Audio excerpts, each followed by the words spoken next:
En el día de hoy vamos a estar leyendo del Evangelio de Lucas. Vamos a estar leyendo del capítulo 1, versículos 26 al 38. Así que si tienen sus Biblias, pueden abrirlas en el Evangelio de Lucas. Y si no, lo vamos a estar proyectando en las pantallas. Y dice así: a los 6 meses, Dios envió al ángel Gabriel a Nazaret, pueblo de Galilea, a visitar una joven virgen comprometida para casarse con un hombre que se llamaba José, descendiente de David. La virgen se llamaba María. El ángel se acercó a ella y le dijo: te saludo, tú que has recibido el favor de Dios, el Señor está contigo. Ante estas palabras, María se perturbó y se preguntaba qué podría significar este saludo. No temas, no tengas miedo, María. Dios te ha concedido su favor, le dijo el ángel. Quedarás encinta y darás a luz un hijo y le pondrás por nombre Jesús. Él será un gran hombre y lo llamarán Hijo del Altísimo. Dios el Señor le dará el trono de su padre David y reinará sobre el pueblo de Jacob para siempre. Su reinado no tendrá fin. ¿Cómo podrá suceder esto?, le preguntó María al ángel, puesto que soy virgen. El Espíritu Santo vendrá sobre ti y el poder del Altísimo se cubrirá con su sombra. Así que el santo niño que va a nacer lo llamarán Hijo de Dios. También tu parienta Elizabeth va a tener un hijo en su vejez. De hecho, la que decían que era estéril ya está en el 6º mes de embarazo, porque para Dios no hay nada imposible. Aquí tienes a la sierva del Señor, contestó María, que Él haga conmigo como has dicho. Con esto el ángel la dejó. Esta es la palabra de Dios para el pueblo de Dios. Amén, amén. Oremos todos juntos. Oh Señor, te damos infinitas gracias. ¿Cómo estamos alabándote, Señor? Te buscamos, Padre, te buscamos, te adoramos. Y queremos escuchar tu palabra y queremos escuchar las bendiciones y las enseñanzas que tú tienes para nosotros, Padre. Te pedimos que abras nuestros corazones de tal manera que podamos recibir esas enseñanzas y podamos también ser transformados, encontrar respuestas que quizás hoy, Señor, los que hemos venido hoy a escuchar tu palabra, podamos encontrarlas, Señor. Ese es nuestro deseo y esa es nuestra oración. Te pedimos esto, Señor, en el maravilloso y precioso nombre de tu Hijo Jesucristo. Todos decimos amén, amén.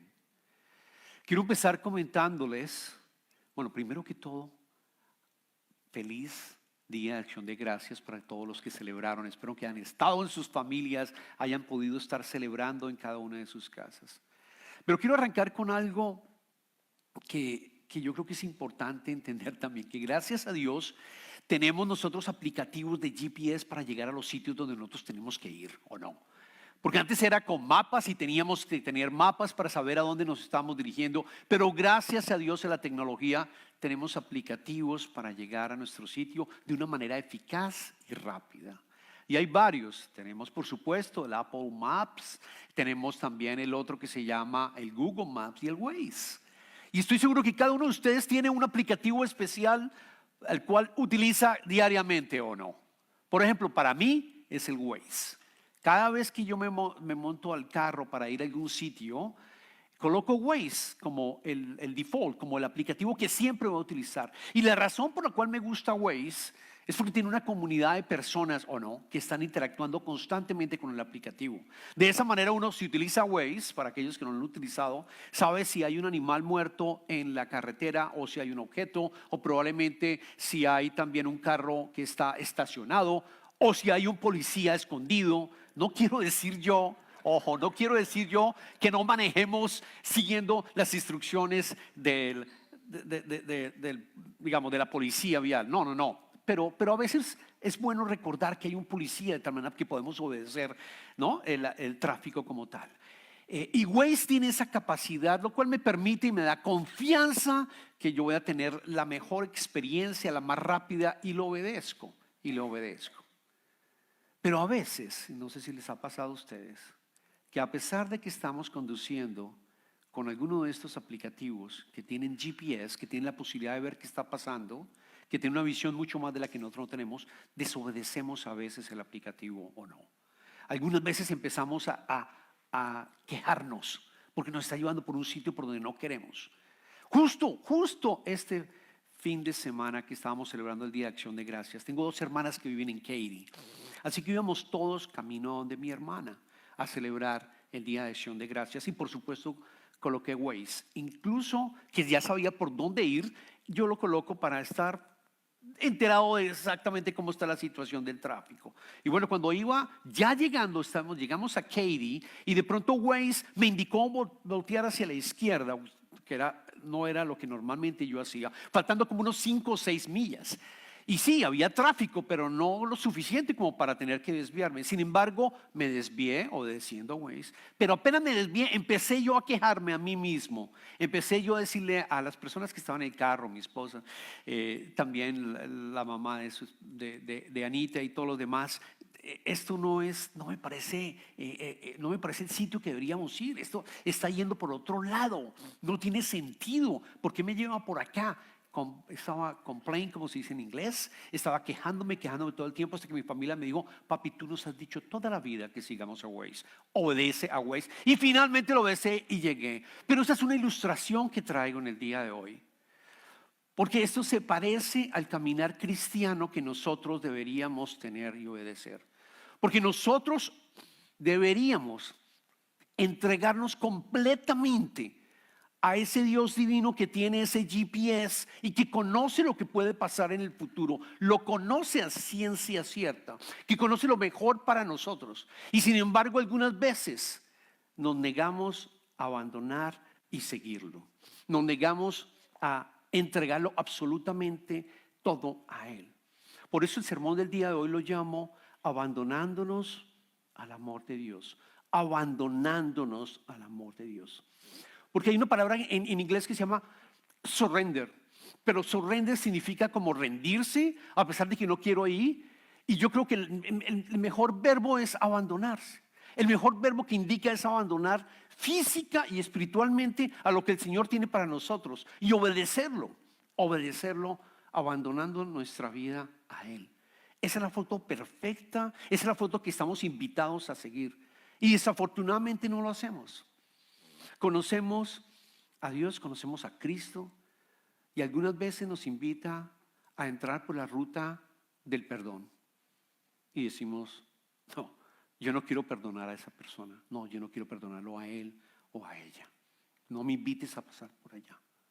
O quizás nos lleva a la ruta de la generosidad y decimos: no, ese dinero es mío, Padre, ese dinero es mío, y yo no creo que pueda sobrevivir este mes si no soy generoso.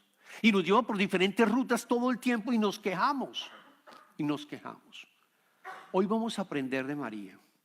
Porque es bien importante lo que María hizo al haber aceptado el llamado de tener a Jesucristo.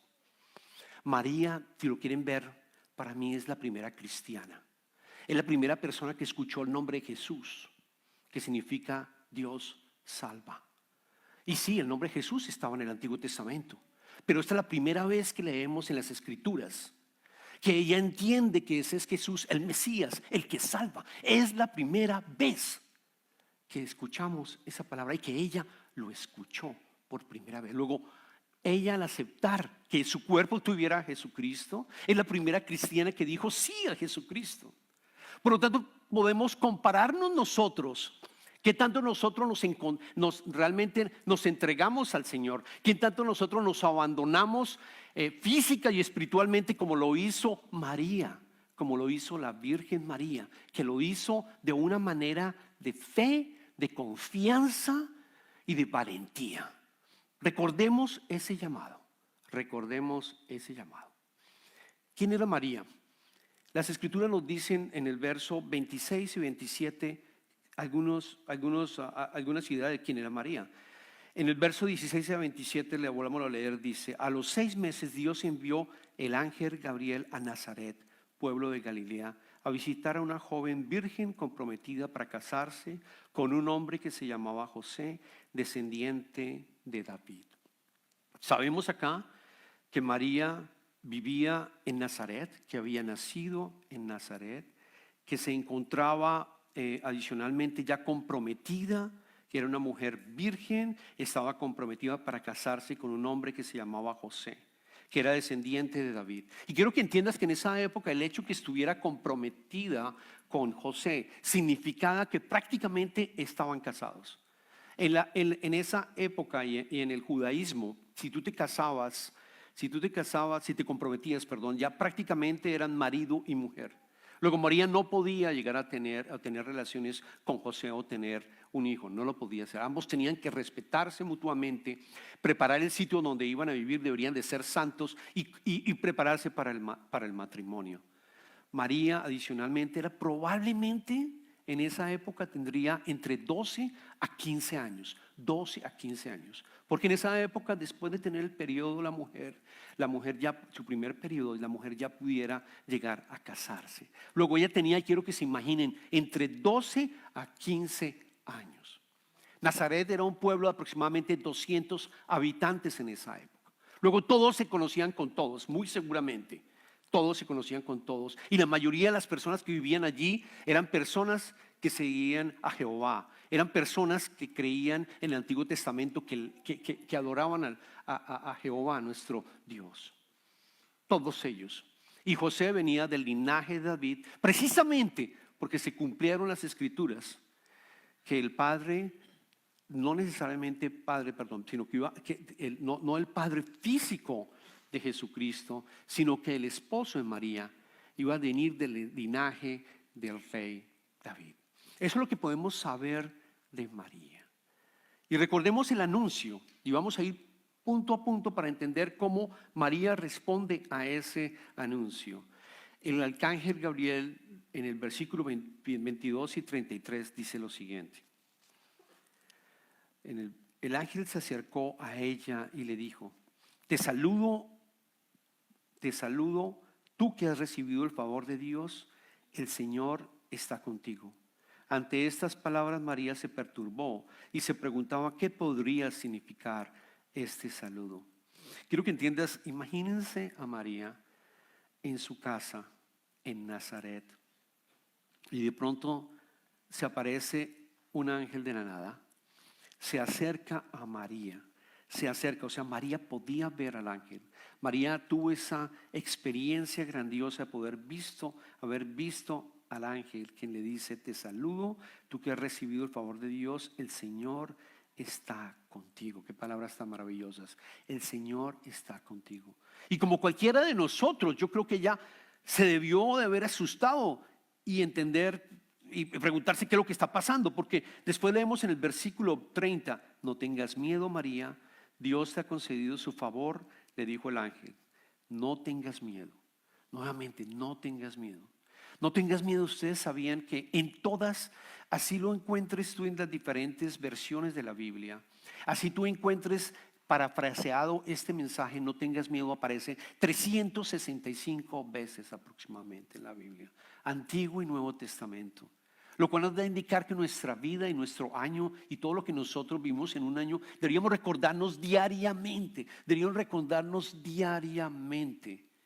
No tengas miedo, yo estoy contigo.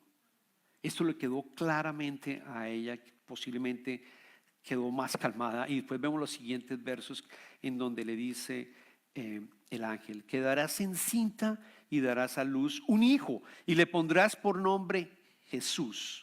De nuevo, la primera vez que ella escucha la palabra Jesús. Él será un gran hombre y lo llamarán Hijo del Altísimo. Dios el Señor le dará el trono de su padre David y reinará sobre el pueblo de Jacob para siempre. Su reinado no tendrá fin. Quiero que te imagines la cabecita de María, que cómo pudo estar pensando y tomando conclusiones, porque lo primero que le dice es: quedarás encinta y darás a luz a un hijo. Adicionalmente, yo me imagino, siendo cómo voy a poder tener un hijo, no solamente eso, sino además le debo colocar el nombre Jesús, cuando en realidad uno de los privilegios que tenemos como padres es colocar el nombre nuestro a nuestros hijos, ¿o no? Nadie te dijo cuál era el nombre que debía colocar si tuviste hijos, tu hijo o tu hija, nadie. La pareja lo decide. Aquí claramente nos está indicando, ese hijo, María, no es tuyo de cierta manera. Ese hijo es el Hijo de Dios, porque más adelante le dice, él será un gran hombre y lo llamarán Hijo del Altísimo. Dios el Señor le dará trono de su padre David y reinará sobre el pueblo de Jacob para siempre. Es decir, voy a tener a una persona, María estaría preguntando, que no va a morir, que va a vivir por siempre. Una persona que no va a morir nunca. Una persona que va a reinar todo el tiempo, que va sola a tomar incluso el trono de su padre David y reinará sobre el pueblo de Jacob, que es Israel en este momento para siempre. Aquí María se dio cuenta, José no va a ser el padre de este hijo.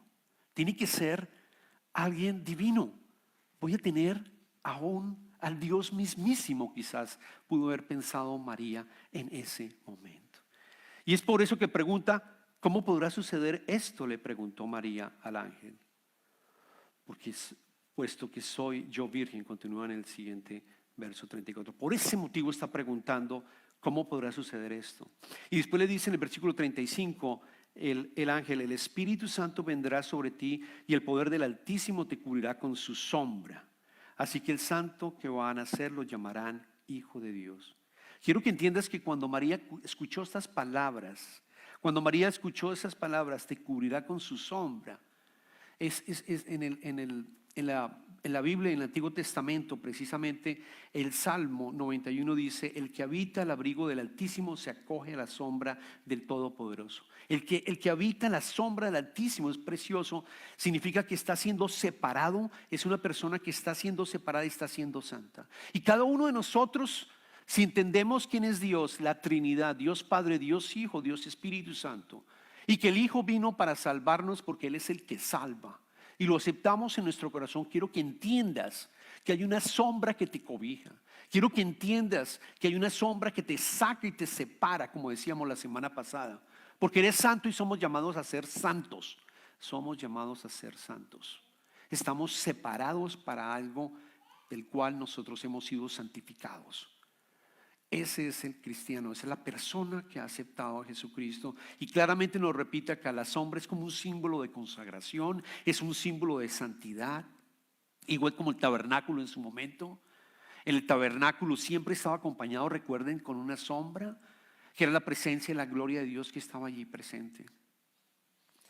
Así que, ¿qué podemos aprender de María después de todo lo que hemos escuchado? ¿Qué podemos aprender de María? Les voy a dejar este mensaje. Primero,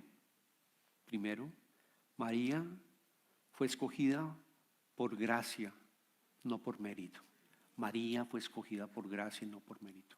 En las Escrituras no hay nada, absolutamente nada, que diga que María había hecho algo grandioso para el reino de Dios. No lo había dicho. Ella era justa, ella seguía el Torá muy seguramente, seguía los 5 libros de la Biblia, del Antiguo Testamento. Seguía al Señor, amaba al Señor, sencillamente amaba al Señor. No tenía ningún otro pedigrí, no era tampoco famosa. Estamos hablando de Nazaret, que era un pueblo que ni siquiera se conocía en ese tiempo, donde había muy pocas personas. Era humilde, lo sabemos, porque después cuando se casa José y María, y ellos van al templo a ofrecer a santificar al bebé, ellos matan un gorrión. El gorrión como sacrificio era lo más barato que tú podías conseguir. Era el animal más barato con el cual tú podías ofrecer un sacrificio, lo cual nos da a entender que María y José realmente eran personas humildes. Eso es lo primero que podemos aprender. María fue escogida por gracia y no por mérito. Lo otro es que María pudo haber dicho no. Lo otro es que María pudo haber dicho no porque hay libre albedrío. Y tú, si eres llamado también por el Señor, también de pronto tienes el albedrío de decir no, y espero que no apliques esto y sigas el ejemplo de María, quien teniendo el libre albedrío dijo sí, yo acepto esto. Y quiero que entiendan las consecuencias de lo que estaba diciendo María. Recordemos que estaba comprometida, significa que ya estaba casada a los ojos de la ley judía. Eso significaba que si tenía un bebé, eso significaba si quedaba embarazada y la acusaba a José, ella pudiera ser muerta a pedradas, como decía el libro de Deuteronomio. No sabemos en ese momento que María acepta tener al hijo, no sabemos cuál iba a ser la reacción de José. No lo sabemos, no lo sabemos. Si José, por ejemplo, decía, no me caso contigo y voy a acusarte, de nuevo, había muerte.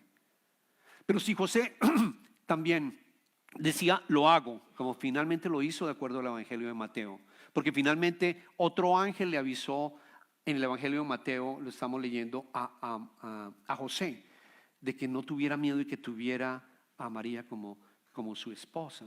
Finalmente lo aceptó, y al aceptarlo, en todo caso, créanme que en esa época, como hoy en día, la gente hace cálculos.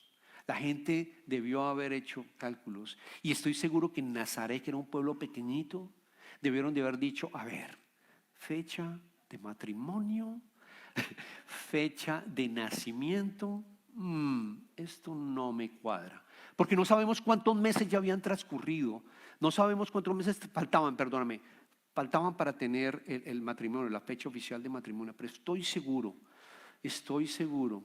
que debió haber sentido en todo caso María no esa culpabilidad, pero sí esa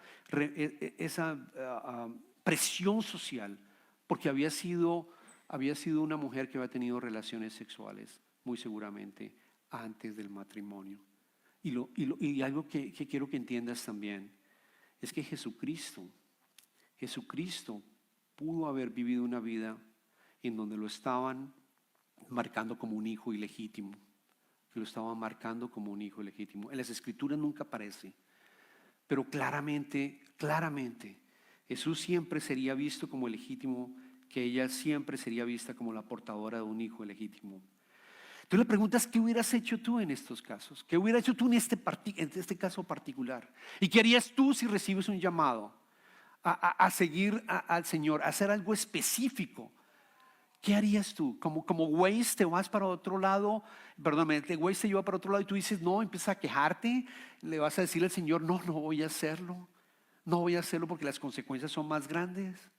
O vas a decir, sí, voy a rendirme completamente, voy a abandonarme completamente al Señor, física y espiritualmente, sabiendo que el camino que Él me va a dar es lo que yo necesito para mi vida, aceptándolo sin quejarte. Ese es el concepto de abandonarse. Y ella lo entendió cuando el ángel le dice en el versículo 38, porque para Dios no hay nada imposible, refiriéndose a lo que había pasado con su familiar Elizabeth, quien tuvo un hijo y él fue la madre de Juan el Bautista.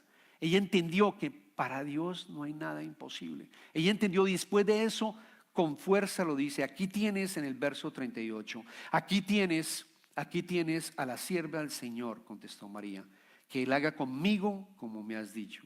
Con esto el ángel la dejó. Eso es lo que podemos aprender de María, de la Virgen María, el concepto de abandonarse al Señor completamente. Y quiero darles una definición de qué significa abandonarse al Señor. Y quiero colocarlo bajo el concepto de las circunstancias de tu vida, de las circunstancias diarias de la vida. Abandonarse al Señor es creer plenamente que las circunstancias de tu vida, es decir, cada minuto de tu vida, así como el curso completo que ha llevado tu existencia, todo lo que te sucede, absolutamente todo lo que sucede, han llegado a ti por la voluntad de Dios y porque Dios dio permiso que eso ocurriera. Duro de admitir, pero es la verdad.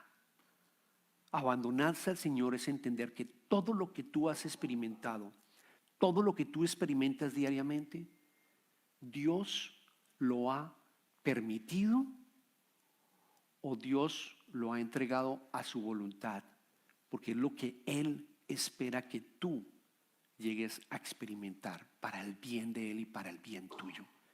Eso es abandonarse, es tener contentamiento de tu vida independiente de las circunstancias que están pasando. Es duro de admitirlo, porque a veces estamos sufriendo y no entendemos por qué Dios me dio esto, por qué estoy sufriendo por esto, Señor.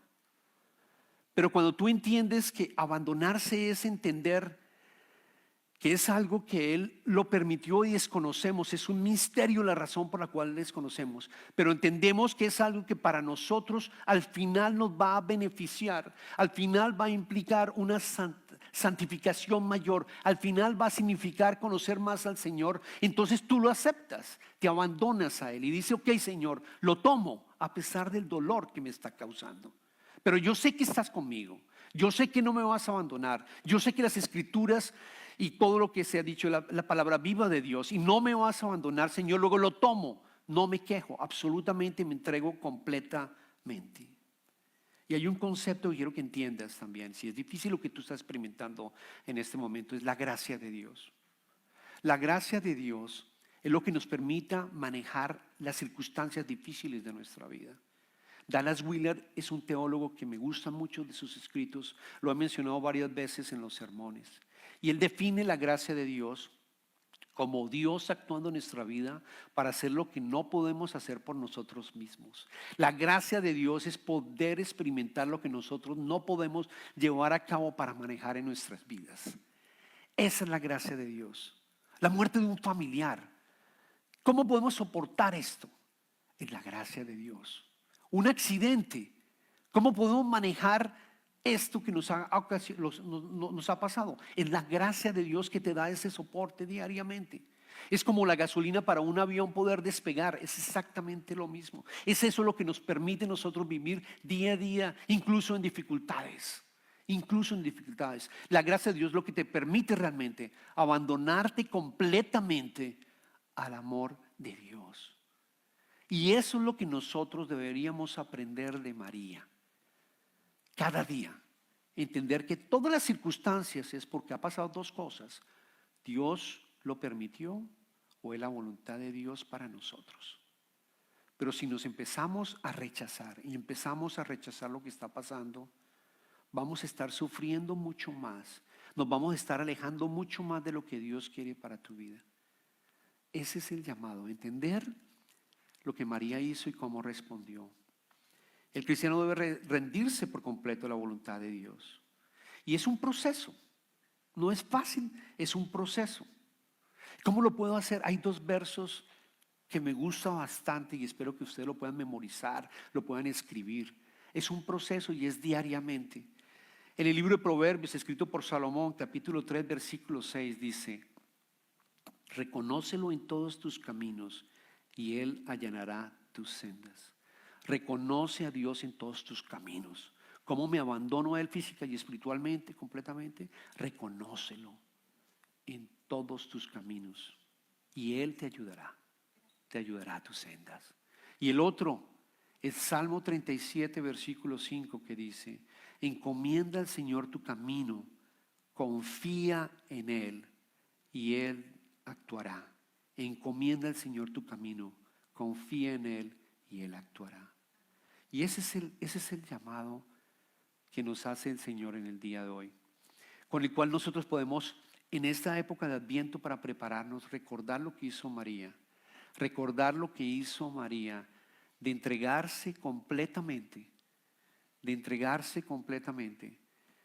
rendirse completamente, de abandonarse completamente, física y espiritualmente, precisamente para que la voluntad de Dios se hiciera realidad en la vida de ella. Yo los invito a que oremos, por favor. Señor, te damos infinitas gracias, Padre, por el ejemplo que María nos da en el día de hoy, Señor. Y hemos pasado quizás muchas Navidades, Señor, celebrando muchas Navidades, recordando esta historia, Padre. Pero, Señor, danos una nueva luz, danos un nuevo mensaje para nosotros que podamos aplicar desde hoy mismo, Padre. Y ese mensaje es seguir el ejemplo de María, que a pesar de todas las circunstancias que ella tenía, ella escogió el camino de aceptar tu voluntad, Padre mío. y entregarse completamente y rendirse completamente a tus pies. Yo te pido, Padre, que las personas que en este momento están escuchando este mensaje, Padre, que puedan llegar a entender que ese abandonarse significa entender que absolutamente todo tú lo has permitido o ha sido tu voluntad. Es difícil de aceptar este misterio, pero te pedimos que nos ayudes a que internamente lo aceptemos, no nos quejemos, Padre mío, sino al contrario, podamos recibir tu gracia y recibir esa gracia para manejar estas circunstancias difíciles que tenemos, teniendo la esperanza, como hablamos en el día de hoy, que la esperanza es algo que nosotros sabemos que hay certeza, no es la esperanza del mundo, sino la esperanza realmente bíblica, que hablan de una certeza, de algo real, Señor. Te pedimos que nuestros caminos, cualquiera que sean nuestros caminos que estemos llevando a cabo en esta vida, Padre mío, podamos entregártelo a ti, Padre, para que tú allanes ese camino. Te pedimos ayer también, Señor, que bendigas nuestras vidas, la de nuestras familias, Padre.